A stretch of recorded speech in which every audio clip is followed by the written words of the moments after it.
Hello friends, today we will be doing a custom built RC shocker for our new crawler design. So this shocker is a purely customized product to fit perfectly into my new RC build or the RC crawler chassis. These flat mounts are specifically designed for that purpose. This is the shocker cylinder and it is printed at 6mm ID. This is the piston rod of the shocker and the washer of the piston head is friction fitted onto it. A washer with 2.9mm ID is printed and a 3mm rod is inserted into it. You may notice a groove cut at the bottom portion of the piston rod. This is in order to facilitate the locking of the lower mount of the shocker onto the piston rod. The piston rod is inserted into the lower mount by aligning the groove with the hole of the lower mount. And a 1mm nail is inserted to lock the rod.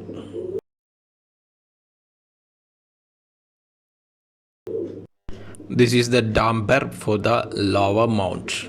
This will help the spring to be aligned in position for the easy and jerk-free movement of the piston inside the piston cylinder.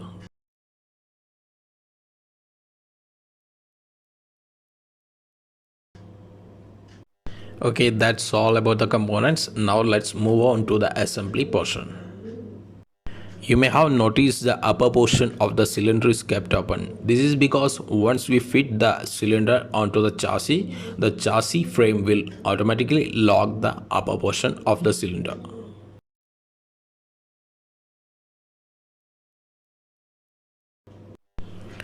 This is how the piston rod goes inside the cylinder.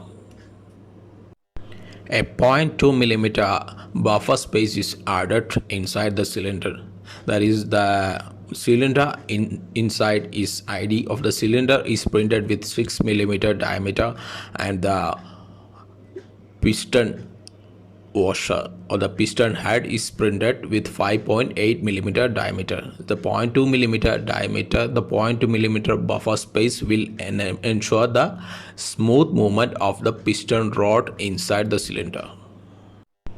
First of all, let's lubricate the inner side or the inner walls of the cylinder for the smooth functioning or the smooth movement of the piston rods.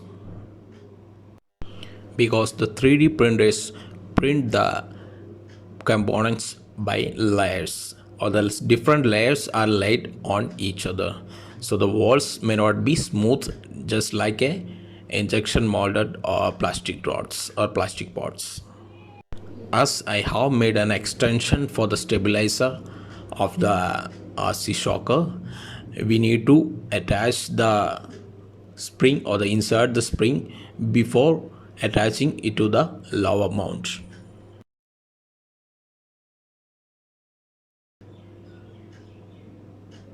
So insert the spring first, then align the rod with the hole of the lower mount, then pressure the rod into the hole of the lower mount. So you can see the piston rod is inserted perfectly into the lower mount and the holes of the lower mount is kept vacant for locking with the help of the grooves cut on the rods.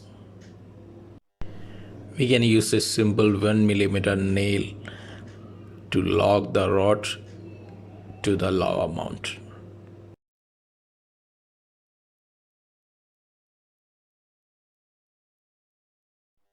Now let's remove the excess portion of the nail with the help of a plier.